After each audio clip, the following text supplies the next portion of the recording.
المشاهدين الأكارم، السلام عليكم ورحمة الله تعالى وبركاته. أحييكم من الفضائية الإريترية وأقدم لحضراتكم نشرة الأخبار نستهلها كالمعتاد بأهم ما جاء فيها.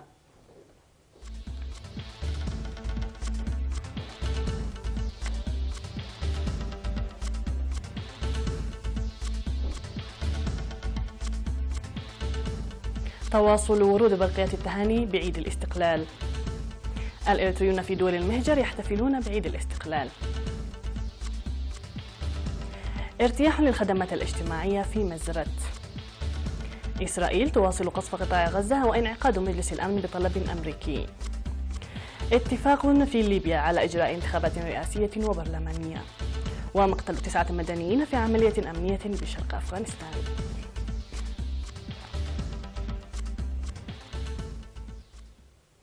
من العناوين إلى التفاصيل، أهلا بكم. بعث أمير قطر الشيخ تميم بن حمد آل الثاني وسلطان عمان قابوس بن سعيد ببرقيات تهنئة بالذكرى 27 لاستقلال البلاد. وأعرب الأمير والسلطان عن تمنياتهما بدوام الصحة للرئيس إسياس أفورقي والنماء والازدهار للشعب الإريتري.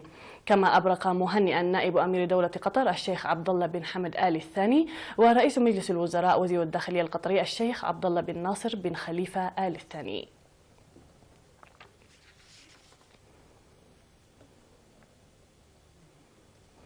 احتفل الإريتريون المقيمون في مختلف المدن الأمريكية وإيطاليا وألمانيا والنرويج وأستراليا بالذكرى 27 لاستقلال البلاد.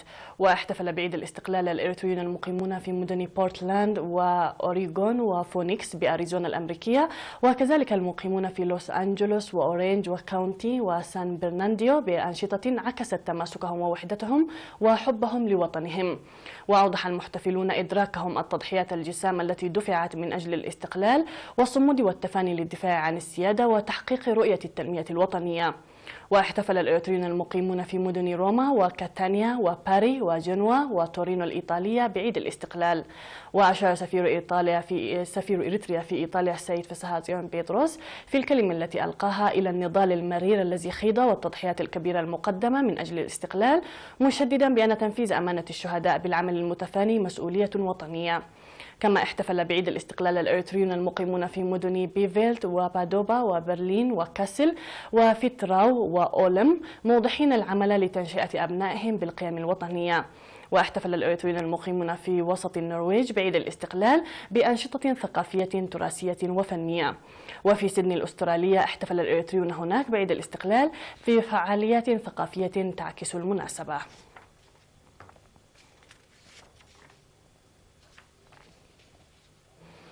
أوضح سكان مزرت بمديرية هابارو أن تجمعهم مكنهم من الحصول على الخدمات الاجتماعية عامة وخدمات المياه والتعليم خاصة. وذكروا أنهم لمسوا فائدة التجمع بعد تجمعهم من القرى المتناثرة في مزرت عام 1999. وقال مدير الضاحية السيد محمد فرج إن مزرت شاهد مثالي في المنطقة لتجمع القرى، مشيرا إلى إرساء خدمات المياه والتعليم من رياض الأطفال وحتى المرحلة المتوسطة وفتح المحال التجارية. كما أن السد الذي يشيد حاليا سيكون له إسهاما كبيرا في الحياة الاجتماعية والاقتصادية. لكنه أشار إلى أن عدم وجود مؤسسة صحية يضطرهم الذهاب مسافة 18 كيلومترا إلى هابارو صعدا لتلقي الخدمات الصحية، داعيا لإقامة مؤسسة صحية وسط قريتهم. ويقطن مزرت حوالي 2500 نسمة وتبعد مسافة 36 كيلومترا إلى الشمال من مركز المديرية عريتاي.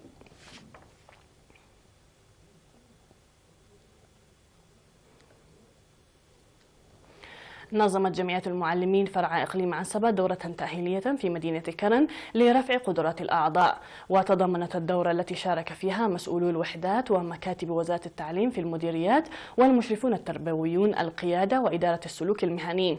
وأوضح مسؤول وحدة المرحلة الثانوية في مكتب التعليم بإقليم عنسبة الأستاذ تخليس بزرآي المشرف على التأهيل إن الارتقاء بالقدرات الإدارية للمعلمين ضروري لتجاوز تحديات العملية التعليمية وتعزيز كفاءة ومنافسة الطلاب. وقال رئيس جمعية المعلمين فرع إقليم عنسبة الأستاذ كبروم زرزقي إن المعلم يحتاج إلى رفع قدراته باستمرار باعتباره رائد المجتمع وباني الأجيال. وأشارت الدورة التي كانت ليوم واحد إلى وجوب إعداد خطة العمل وتقاسم العمل وتقوية مراقبة العمل وتعزيز التأثير على المحيط. وكانت جمعية المعلمين قد نظمت دورات تأهيلية في شهري يناير وفبراير للمعلمين ومدراء المدارس حول المبادئ ودستور الجمعية.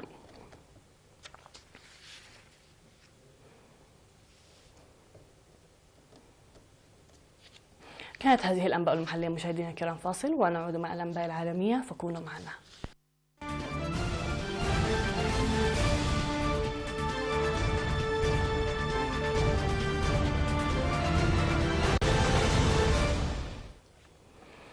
على الصعيد العالمي، يواصل الجيش الإسرائيلي شن غاراته الجوية على عشرات الأهداف في قطاع غزة ردا على هجمات بقذائف وصواريخ استهدفت مواقع للجيش الإسرائيلي من داخل القطاع، ويأتي هذا في الوقت الذي سينعقد فيه مجلس الأمن بطلب أمريكي لإدانة الهجمات الصاروخية على إسرائيل.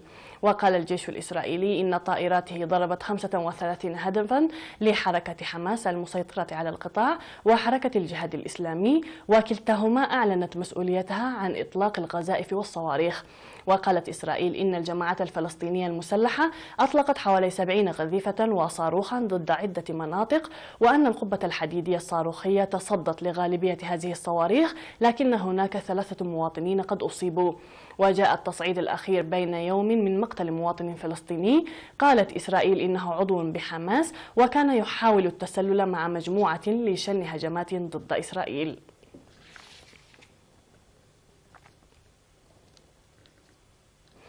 اتفقت أطراف ليبية متناحرة على إجراء انتخابات رئاسية وبرلمانية في 10 من ديسمبر القادم.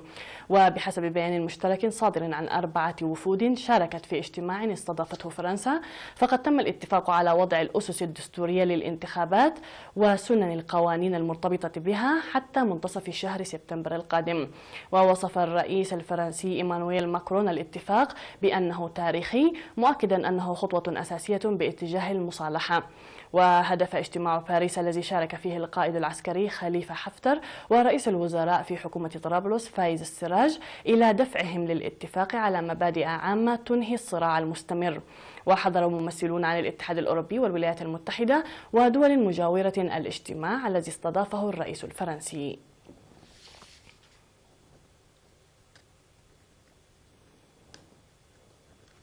قال مسؤولون إن 9 مدنيين على الأقل قتلوا في عملية نفذتها قوات الأمن الأفغانية بإقليم نانكرهار، فيما استمر العنف في عموم البلاد. وتسلط الواقع الضوء على المخاطر اليومية التي يتعرض لها المدنيون الأفغان مع تصاعد حدة القتال منذ بدأت حركة طالبان هجوم الربيع السنوي في الشهر الماضي.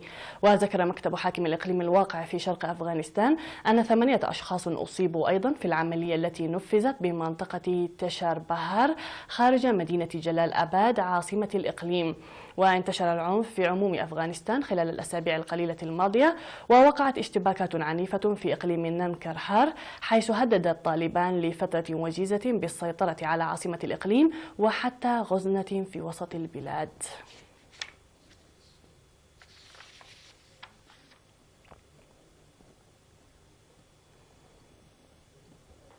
أعلنت السلطات الماليزية عن توقف عمليات البحث عن الطائرة المفقودة MH370 مع انتهاء آخر عمليات البحث الممولة من القطاع الخاص. وكانت شركة أوشن إنفينيتي التي تتخذ من الولايات المتحدة مقرا لها تقوم بعملية مسح واسعة من جنوب المحيط الهندي بحثا عن الطائرة، لكنها لم تعثر على أي شيء. وتقول الحكومة الماليزية إنها لا تعتزم البدء في أي عمليات بحث جديدة بعد مرور 4 سنوات على اختفاء الطائرة. وكانت الطائرة قد اختفت في 8 من مارس 2014 بينما كانت في طريقها من كوالالمبور إلى بكين، وعلى متنها 239 راكبا. وأجرت شركة أوشن إنفينيتي مسحا على مساحة تقدر بنحو 80 ألف كيلومتر مربع باستخدام أسطول مكون من 8 غواصات صغيرة.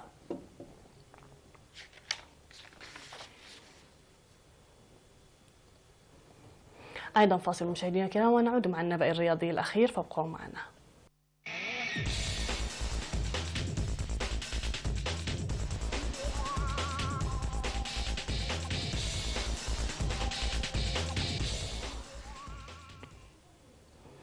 في النبأ الرياضي الأخير أظهرت الأرجنتين مرة أخرى مدى اعتمادها على ليونيل ميسي، إذ سجل مهاجم برشلونة ثلاثية في الفوز برباعية نظيفة على هايتي وديا استعدادا لكأس العالم لكرة القدم.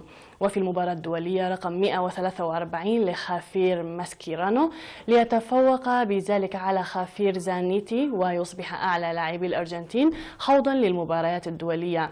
افتتح ميسي التسجيل من ركلة جزاء في الدقيقة 17 وضاعف النتيجة بعد 12 دقيقة من بداية الشوط الثاني، ثم أحرز الهدف الثالث للأرجنتين في الدقيقة 65 قبل أن يصنع الرابع لسيرجيو أوغيرو بعد دقيقتين. وتتجه الأرجنتين الآن إلى برشلونة للاستعداد لمبارياتها في كأس العالم أمام أيسلندا في 16 من يونيو، وكرواتيا في 21 من يونيو، ونيجيريا في 26 من يونيو.